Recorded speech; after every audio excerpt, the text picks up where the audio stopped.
Hello guys, welcome to our channel माँ coaching classes. Learning का best platform हम आपको प्रोवाइड कराते हैं। अच्छे से अच्छी ट्रिक्स बताते हैं जो आपके लिए एग्ज़ाम में बहुत ही इम्पोर्टेंट्स हैं। तो आज आपके लिए हम लेकर आए हैं दिल्ली सल्तनत का दिल्ली सल्तनत का गुलाम वंश। ठीक है, दिल्ली सल्तनत का जो गुलाम वंश था, जो 1206 से लेके 1290 तक था, वो आज हम आपको बताएंगे गुलाम वंश के बारे में कि गुलाम वंश के कौन सा था। तो स्टार्टिंग में मैं आपको बताता हूँ। ठीक है, जो स्टार्टिंग तो 1206 से लेके 1290 तक गुलाम वंश रहा था। ठीक है, 1206 से 1290। तो सबसे पहले आपको हम गुलाम वंश के शासकों का परिचय कराते हैं कि किसने कब तक शासन किया। तो आइए देखते हैं गुलाम वंश के शासकों का क्रम। तो आपका आता है दिल्ली सल्तनत में जो हमारे गुलाम वंश के शासक जो थे, जैसे हमारा था गुलाम वंश के शासक, ठीक क्रमानुसार दिए हुए हैं। तो हमारे पहले शासक कौन थे? कुतुबुद्दीन ऐबक। कुतुबुद्दीन ऐबक ने स्टार्टिंग की थी 1206 से, ये लर्न कर लीजिएगा, 1206 से 1210 तक। फिर आराम शाह हुए, उसके बाद 1210 से 1211 तक। फिर इल्तुतमिश 1211 से 1236। रुकनुद्दीन फिरोज शाह 1236 में ही रहे। रजिया सुल्तान उसके बाद फिर पाँचवीं शासक बनी दिल्ली गुलाम वंश की, 1236 से 1240 ईस्वी तक। फिर मुइजुद्दीन बहराम शाह 1240 से 1242 ईस्वी तक। फिर अलाउद्दीन मसूद शाह 1242 से 1246 ईस्वी तक। नासरुद्दीन महमूद जो 1246 से 1266 तक रहे थे। फिर गयासुद्दीन बलबन जो 1266 से लेके 1286 तक, 1266 से लेके 1286 तक। उसके बाद मुइजुद्दीन कैकुबाद 1286 से 1290 तक। और लास्ट में शमसुद्दीन कैमूर्स जो है 1290 ईस्वी तक। तो ये हमारा जो है, जो आपको पहले ही गुलाम वंश में बता चुके हैं। तो गुलाम वंश 1200, ठीक है, 1206 टू 1290 तक रहा था। ये गुलाम वंश था। गुलाम वंश के यही गुलाम वंश था हमारा 1290 से 1206 से लेके 1290 तक। ये हमारा गुलाम वंश था। ठीक है, गुलाम वंश से रिलेटेड अब आपको ये सारे शासक हैं, इनके नाम लर्न कर सकते हैं। कुतुबुद्दीन ऐबक, आराम शाह, इल्तुतमिश, रुकनुद्दीन, रजिया सुल्तान, मुइजुद्दीन, अलाउद्दीन मसूद, नासरुद्दीन महमूद, गयासुद्दीन बलबन, मुइजुद्दीन कैकुबाद और शमसुद्दीन कैमूर्स। ठीक है, कैमूर्स। ठीक, तो ये 11 शासक थे। जो अगर आपका क्वेश्चन ऐसे भी आता कि गुलाम वंश के में कितने शासक हुए, तो गुलाम वंश में 11 शासक हुए। तो आइए अब देर न करते हुए हम आपको कुछ इस गुलाम वंश से रिलेटेड कुछ अच्छे इंपॉर्टेंट क्वेश्चंस बताते हैं। तो आइए, तो ये था हमारा क्वेश्चन नंबर पहला है, दिल्ली सल्तनत पर कितने राजवंशों ने शासन किया। तो दिल्ली सल्तनत पे आपको कितने राजवंशों ने शासन किया था? तो ऑप्शन ए 11 है, 5 है, सी 10 है, 7। तो दिल्ली वंश पे हमारे 5 राजवंशों ने शासन किया था। दिल्ली सल्तनत पे हमारे कितने राजवंशों ने शासन किया था? तो दिल्ली सल्तनत पे हमारे 5 राजवंशों ने शासन किया था। ठीक है, नेक्स्ट जो क्वेश्चन है दूसरा, अमीर खुसरो का जन्म कहाँ हुआ था?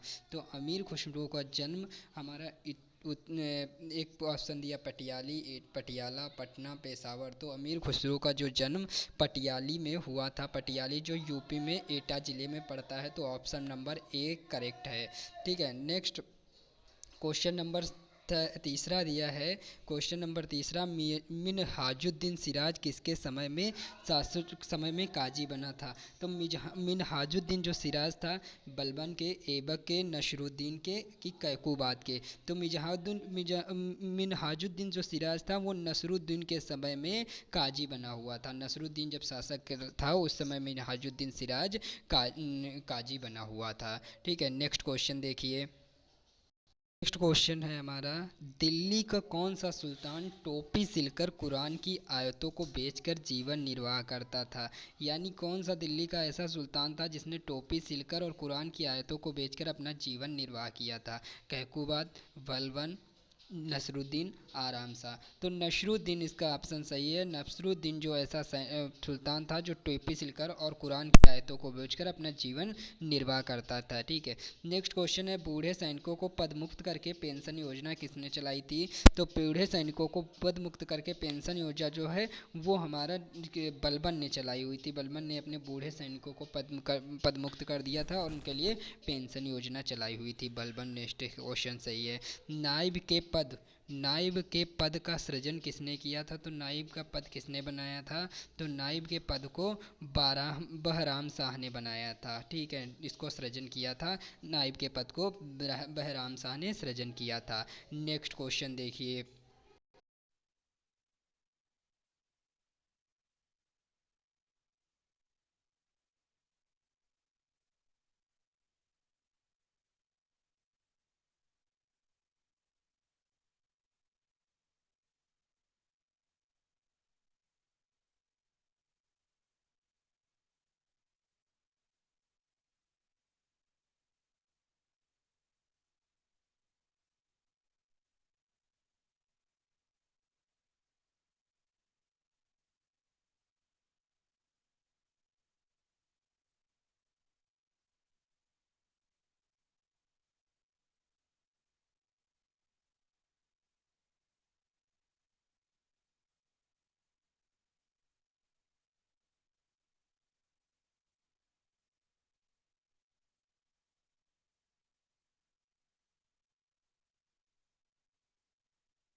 उपाधि जो सुल्तान की धारण नहीं की थी।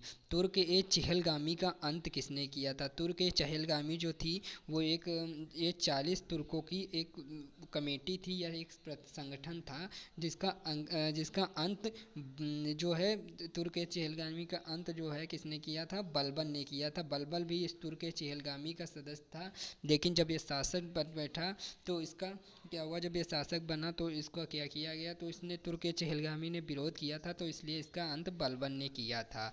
नेक्स्ट क्वेश्चन देखिए, तो नेक्स्ट क्वेश्चन हमारा है, दिल्ली का उद्धारक किसे माना जाता है?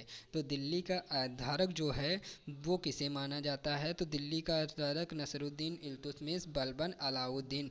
लेकिन जो है क्वेश्चन ऑप्शन नंबर सी, ये दिल्ली का उद्धारक बलबन को कहा जाता है। ठीक है। ऐबक का मकबरा कहाँ स्थित है? कुतुबुद्दीन ऐबक का मकबरा जो है दिल्ली में है, लाहौर में है, सिकंदरा में है, जौनपुर में है। तो लाहौर में कुतुबुद्दीन ऐबक का मकबरा स्थित है। ठीक है। तुर्कों द्वारा स्थापित भारत की पहली मस्जिद कौन है? तो यानी तुर्कों द्वारा जो भारत की पहली मस्जिद थी वो कौन सी थी? तो जामा है, झजरी है, अटाला है, तो या कुब्बत उल इस्लाम है। तो तुर्कों द्वारा जो पहली मस्जिद जो भारत में बनाई गई थी या स्थापित की गई थी वो कुब्बत उल इस्लाम है, कुब्बत उल इस्लाम है। क्वेश्चन नंबर नेक्स्ट जो है हमारा कि बहाउद्दीन किसका गुलाम था? ठीक है, बहाउद्दीन जो है वो किसका गुलाम है? इंपॉर्टेंट क्वेश्चन था। तो बहाउद्दीन किसका गुलाम था?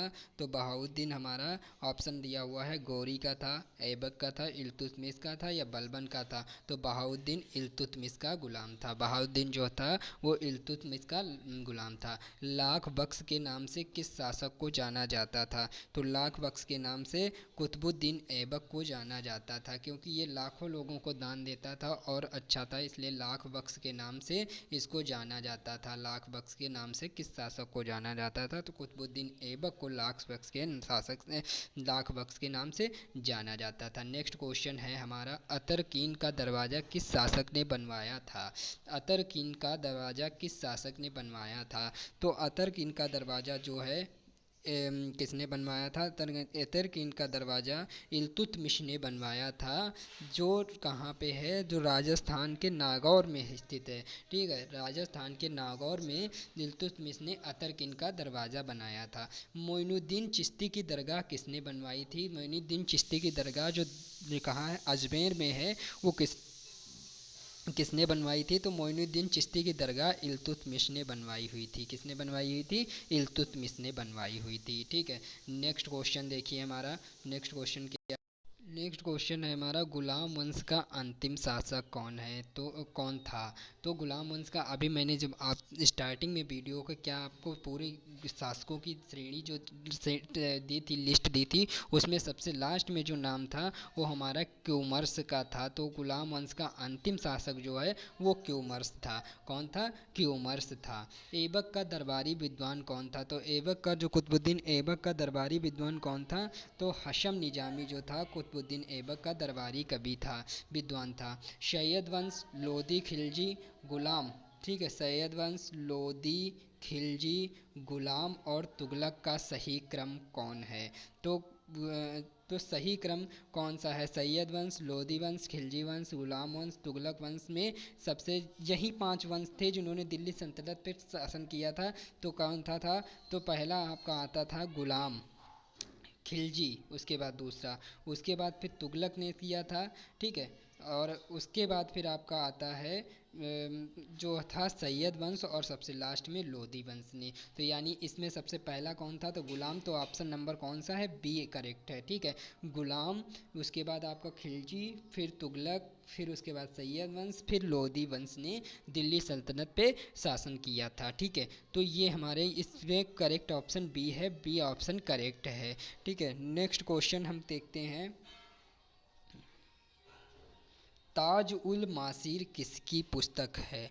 ताज उल मासीर किसकी पुस्तक है? तो ताज उल मासीर, इंपॉर्टेंट क्वेश्चन है, लर्न कर लीजिएगा, अच्छी तरीके से ध्यान दीजिएगा। ताज उल मासीर किसकी पुस्तक है? तो ताज उल मासीर को हसन निजामी ने लिखा हुआ था, जो कुतुबुद्दीन ऐबक का दरबारी विद्वान था। ठीक है, कुतुब मीनार कहाँ स्थित है? तो कुतुब मीनार कहाँ स्थित है? अजमेर में, उत्तर प्रदेश में पंजाब में, मेहरौली। तो उत्तर प्रदेश, पंजाब, मेहरौली। तो कुतुब मीनार जो है मेहरौली में स्थित है। ये दिल्ली से लगभग लगभग आपका 25, लगभग लगभग 20 या 25 किलोमीटर दूरी पे स्थित है। ठीक है, कुतुब मीनार कहाँ स्थित है? तो मेहरौली में स्थित है कुतुब मीनार। तो नेक्स्ट क्वेश्चन है हमारा, अगला क्वेश्चन क्या है?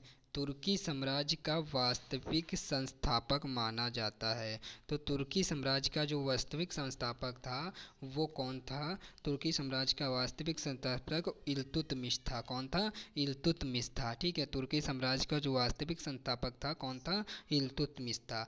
7 सुल्तानों का काल किसने देखा है? तो 7 सुल्तानों का काल अमीर खुसरो ने देखा है। ठीक है, और अगर आपको क्वेश्चन दिया है जैसे ऐसे और उसमें अमीर खुसरो ऑप्शन नहीं है और आपका ऑप्शन कोई और दे रखा है, ठीक है, ऑप्शन अमीर खुसरो अगर नहीं है, ऑप्शन दे रखा है कि निजामुद्दीन औलिया अमीर खुसरो के गुरु, तो वो करेक्ट होगा। नेक्स्ट क्वेश्चन देखते हैं हम। सुल्तान ए आजम की उपाधि किसे मिली? तो सुल्तान ए आजम की उपाधि इल्तुतमिश को मिली थी। किसको मिली थी? इल्तुतमिश को सुल्तान ए आजम की उपाधि मिली हुई थी। हमारा नेक्स्ट अगला क्वेश्चन जो है, ईरानी परंपरा के किस पर ईरानी परंपरा के अनुसार किसका दरबार सजाया गया था? यानी ईरानी परंपरा जो थी उसके अनुसार किस शासक का दरबार सजाया गया था? तो ईरानी सब परंपरा के अनुसार बलबन का जो था वो दरबार सजाया गया था। बलबन को कौन खरीद कर दिल्ली ले गया था? बलबन को दिल्ली कौन खरीद कर गया था? तो जमालुद्दीन बसरी दिल्ली ले गए थे बलबन को खरीद कर। बलबन को कौन खरीद कर दिल्ली ले गया था? तो जमालुद्दीन बसरी जो थे वो दिल्ली बलबन को खरीद कर ले गए थे। ठीक है, नेक्स्ट क्वेश्चन हमारा जो है, वो है कठोर लौह निरक्त नीति किसने अपनाया।